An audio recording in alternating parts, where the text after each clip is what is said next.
e seja bem-vindo a mais um vídeo! Hoje a gente vai falar de Dr. Stone, que é um dos meus animes favoritos dessa temporada. Na verdade é o meu segundo anime favorito da temporada. Ele é muito legal, a temática dele é bem interessante, ele é bem engraçado no geral. Mas se você curte ciências ou mesmo se você for leigo, assim, você com certeza viu que ele tem alguns erros grotescos de ciência. Se você curte a parada, você deve ter percebido, e se você não percebeu, tudo bem também, a tia está aqui pra isso. Primeiramente, eu gostaria só de avisar a todos vocês que já vale seu like, já vale seu compartilhamento, coloque e demonstre seu interesse aqui embaixo, porque tudo que você vai ver a partir de agora é pura chatice. Exato, é chatice da minha parte e de todas as pessoas que ficaram levemente incomodadas com alguns errinhos de Dr. Stone. Eu fiquei, mas existe uma diferença entre a gente ficar incomodado com erros de ciência em uma coisa que pretende ser divulgação científica e, é claro, ficção científica, que é do que a gente tá tratando aqui, na verdade. Eu gosto muito de dar o exemplo da minha formação, colocando de novo o negócio aqui na mesa, é claro. Mas enfim, eu tenho uma história de vida que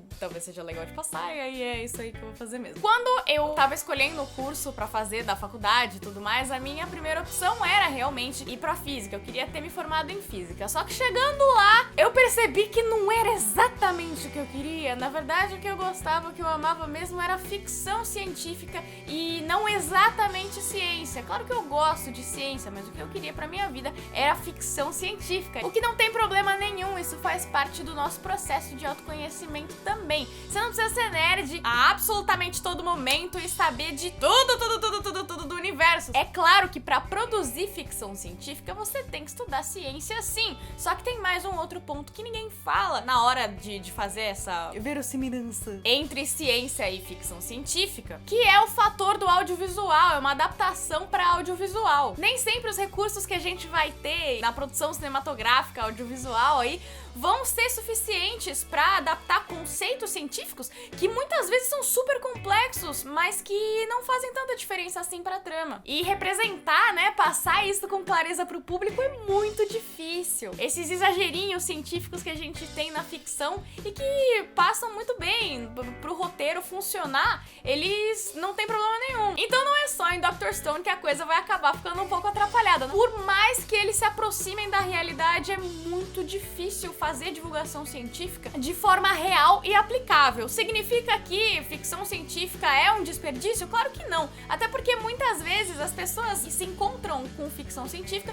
e acabam indo de verdade para a área de ciências e tudo mais. É importante até esse trabalho de recrutamento que a ficção científica muitas vezes faz. Claro, nem sempre ela vai corresponder a todos os fatos e não vai sanar todas as suas dúvidas sobre ciências, mas é importante para que as pessoas se identifiquem com aquilo lá e corram atrás. E muitas vezes nem é a proposta daquela obra XYZ de ser realmente uma divulgação científica concreta, né? E não é um problema, tá? É só uma questão ali X, que talvez pode incomodar um ou outro que manja mais de ciências, mas no geral, o que tem que casar é o roteiro. Dito isso, vamos começar a ser chato, porque ser chato também é uma coisa legal e divertida, que faz com que a gente pesquise, com que a gente aprenda coisas novas. A gente já fez isso com outros animes, a gente já fez isso com séries como Stranger Things aqui no canal, de comparar a ciência daquele universo X da obra tal e com a ciência de verdade, né? Não fiquem doídos, é importante a gente saber que no fim das contas, no fim do dia, a gente tá analisando um anime em que todo mundo vira pedra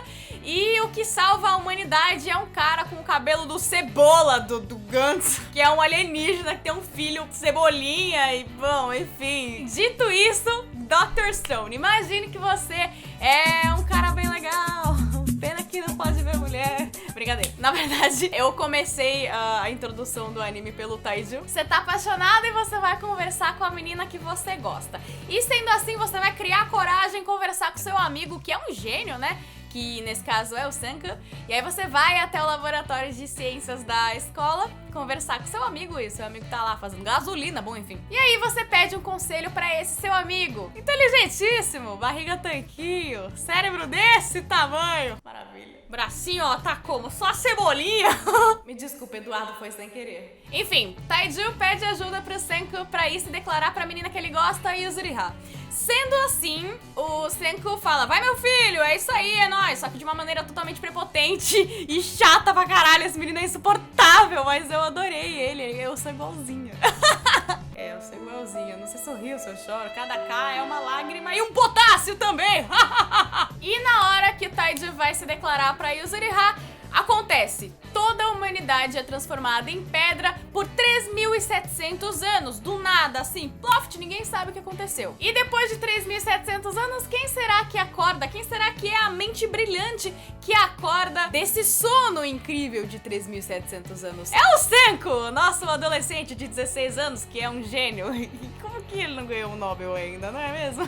Rapaz foi pra África estudar o ebola, não é verdade? Pra que Afinal, por que um rapaz de 16 anos iria pra África estudar o ebola, não é mesmo? A ciência precisa dele, é assim que todos os superdotados são. Obviamente, isso foi uma pista, assim, foi um sinal de que o anime olhou pra mim e falou assim, olha, não me leva a sério, eu sou pra você dar risada, não enche meu saco. E tá bom, até aí eu entendi que o absurdo do anime é toda essa inteligência totalmente bizarra. Quer dizer, a intenção do anime é ser bizarro, até porque de 3.700 anos depois, a pedra não corroeu de jeito nenhum e aí eles conseguiram... Bom, enfim, depois eu chego lá. Mas estamos no ano de 5.738 e Senko acorda e começa a sua jornada pela sobrevivência na Terra desse ano. Incrível e maravilhoso. Chegaremos lá. Toda a humanidade foi varrida do mapa, então sabe aquele... Tem um documentário, eu acho que é do Discovery, inclusive, em que eles imaginam a Terra depois que os seres humanos foram completamente varridos. Voltamos à Idade da Pedra e é isso aí. Bom, é claro que o mundo seria bastante diferente sem os seres humanos, só que existem dois pontos aí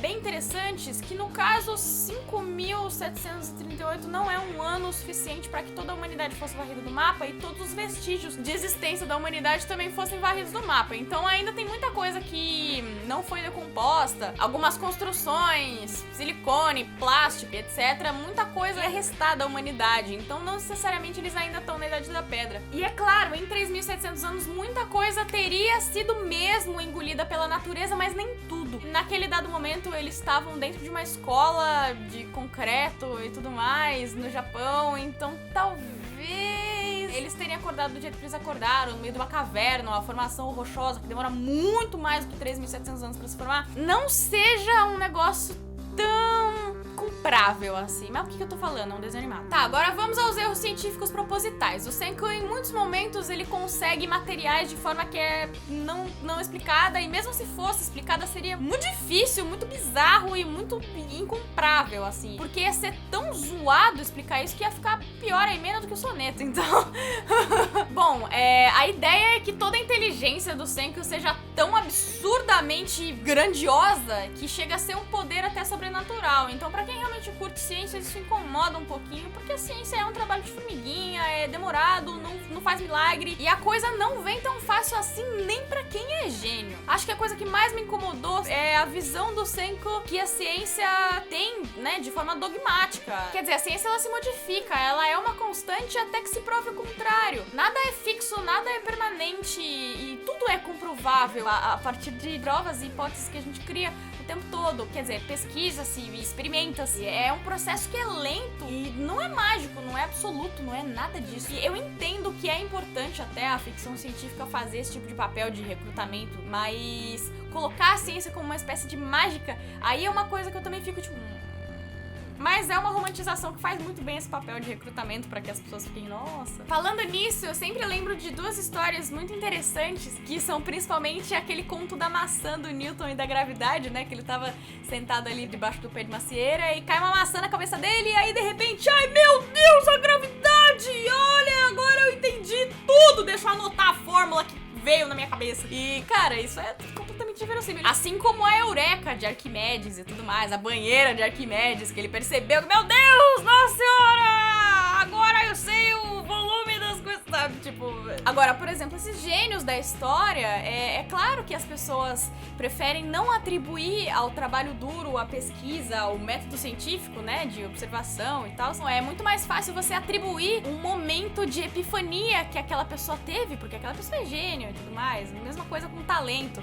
Muitas vezes as pessoas falam assim, ah, nossa, que legal, você tá onde você tá porque você tem muito talento. Talento? Rapaz! Mas é muito trabalho, é muita pesquisa, é muito esforço e tudo mais, e a gente costuma deixar isso de lado só pra mostrar um momento de epifania das pessoas. E aí, puf, uau, caiu a maçã na minha cabeça, a gravitação universal apareceu. E aí, de repente, todo mundo passou a acreditar, olha só, no dogma incrível da gravitação universal. A coisa a gente sabe muito bem que não é bem assim. Bom, a lógica do Sengoku, enquanto eles estão lá nesse mundo de pedra novo pra eles, é basicamente mágica, apesar dele não inventar nada de novo, ele usa conceitos pré-estabelecidos que a gente já conhece no mundo de hoje, só que ele usa tudo de cabeça e muito rápido, e aí a execução dele que torna a coisa meio mágica. Mas uma coisa legal que ele fala é que em dado momento em que existe inteligência, em que existe humanidade, né, de certa forma,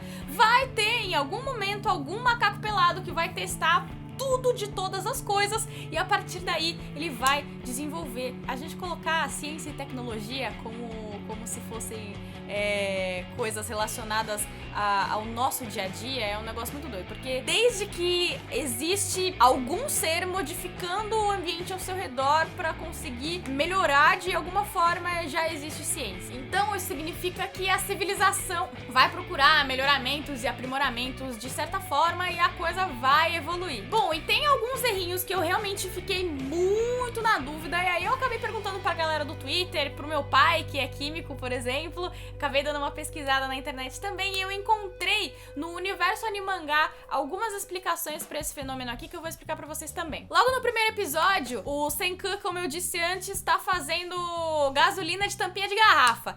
Isso é possível? É possível em pequena escala, e ainda assim é bastante difícil, e eu não vejo razão pra estar fazendo isso, mas sim, é possível. A tampinha de garrafa é feita de um polímero chamado polietileno, é uma ligação, uma cadeia gigantesca, de enorme, ridícula de grande, um polímero de ligações de carbono e de hidrogênio, assim como também é a gasolina. Só que a gasolina é polímero? Não! E aí, onde é que a gente chega? O carvão e o diamante também têm a mesma composição química, mas dá pra transformar carvão em diamante? Não. Claro, você faz isso no Minecraft, mas na vida aí é outra história, né? A ciência não é mágica, então tem algumas coisas que dá pra gente fazer, tem outras que não dá pra gente fazer. Algumas são plausíveis e outras não. Outro ponto que é verdade, mas até a página 2, é o Nital. Eles utilizam esse solvente pra conseguir quebrar as pedras e reviver as pessoas que foram transformadas em pedra.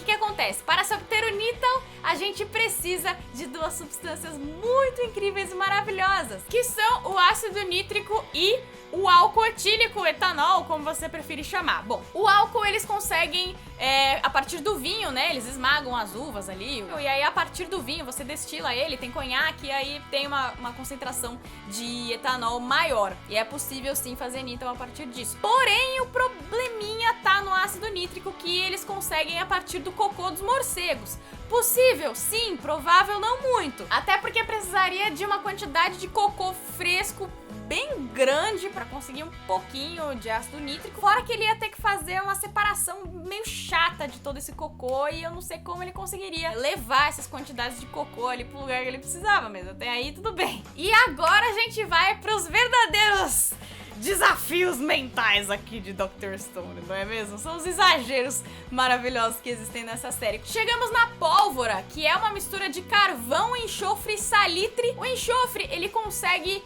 de fontes termais.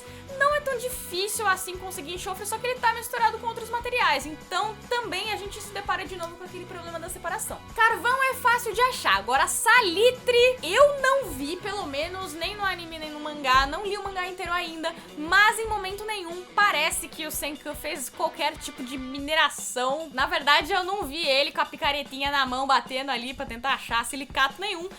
Mas, caso isso tenha acontecido, me perdoem. Vou dar uma picareta na tua mão pra ver se você consegue extrair silicato. Bom, nossa próxima é a produção de ímã com um raio. Foi dureza, foi bem dureza, na verdade. A maioria desses erros, eles partem de princípios científicos que até funcionam na teoria, mas que na prática seriam muito loucos e que a probabilidade de dar certo é ínfima. Agora, você conseguir um ímã eletrizado por um raio em vez de um forno de indução elétrica, e você ter conseguido fazer um para-raio com a vara com a ponta de ouro, que por por sinal é um material diamagnético, mas eles fizeram um eletroímã com um raio sem ninguém morrer. Isso é... Olha, tá de parabéns!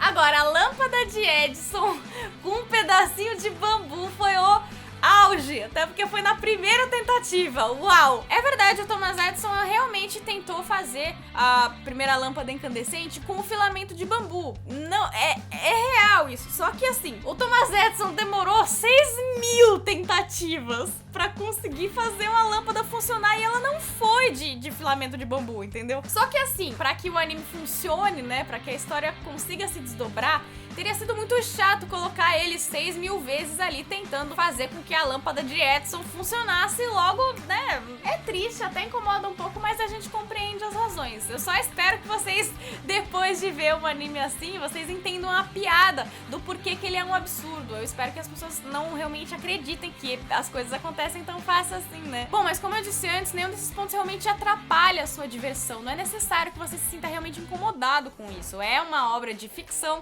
é pra ser engraçado, é pra ser divertido e é o que é. A proposta nem é ser divulgação científica. É sempre legal a gente pontuar a ciência quando a gente pode num anime que a princípio é de ciência, mas que não tá muito aí pra ela de vez em quando. Mas que em prol do entretenimento a gente aceita esse tipo de coisa, não faz mal. Bom, gente, então é isso aí. Eu espero que vocês tenham gostado desse review não muito rapidinho. A gente se vê no próximo vídeo. Coloca aqui, demonstre seu interesse. Se você quiser conversar comigo sobre Dr. Stone, sobre ciência, ou animes e ficção e etc, etc, estou aqui nos comentários para responder vocês e mandar muitos coraçõezinhos, demorou? A gente se vê todos os dias na live do Facebook e aqui no YouTube de vez em quando. Beijinhos da Haru e tchau, tchau!